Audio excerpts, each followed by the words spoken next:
Most of you are coming to the end of your academic careers and hopefully graduating. As you move out into the workplace, I assume you all have one common goal in mind: success. You've continued your education with the hope of enhancing the type of job you will secure. Any responsible position with hope for advancement will be based on your ability to lead. So what does it take to be an effective leader? That's exactly what Bill George and Andrew McLean asked 125 authentic leaders, known for their success, effectiveness, and integrity.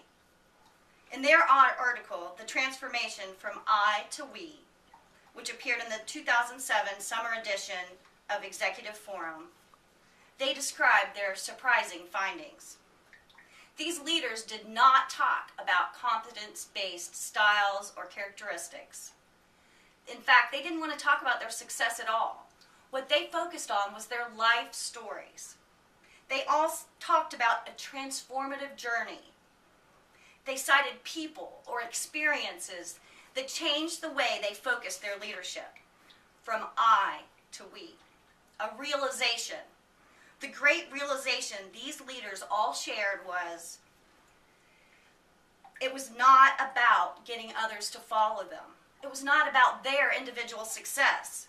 What it was about was empowering their employees, uniting them and aligning their teammates in a shared vision. Jamie Eric, a West Point alumnus and CEO of General Electric, was quoted in the article as saying, "When you become a leader, your challenge is to inspire others, develop them, and create change through them." This sums up what George McLean described as a long journey. They divide this journey into 3 phases. The first phase of a leadership development usually takes 30 years. In this portion of our careers, we're focused on ourselves. We are rewarded for grades and individual successes. The positions we secure as we enter the workplace are based on our individual successes in our education. But to be effective leaders, they had to learn to change their focus from themselves. They had to learn that they had to hit a wall. They had to hit some point in their lives that changed their focus. Usually this was facing a challenge that caused them to rethink their whole theories on leadership.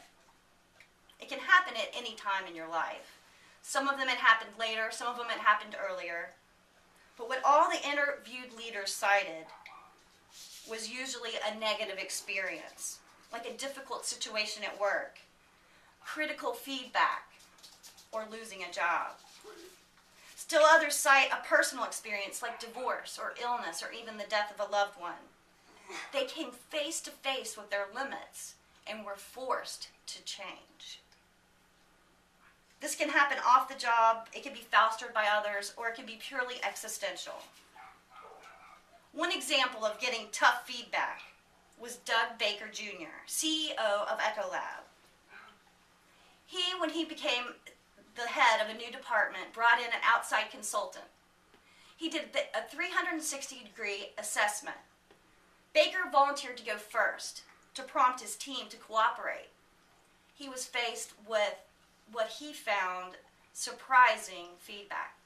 They told him that he was arrogant, that he was only after his own agenda. As part of this process, he also went to a 5-day seminar with other executives from other companies and was forced to face the facts when they also gave him the same feedback. This was a critical time in his career, and because of this turning point, he cites saving a McDonald's account because he had changed his focus to empowering his team to meet their goals rather than focusing on his own success. He hit the wall. CEO Jeff Emmett faced a similar wall. He faced a difficult challenge at work where he was failing to rally his team. He was forced to admit he was not superhuman. The way he puts it is he had to fail in order to succeed.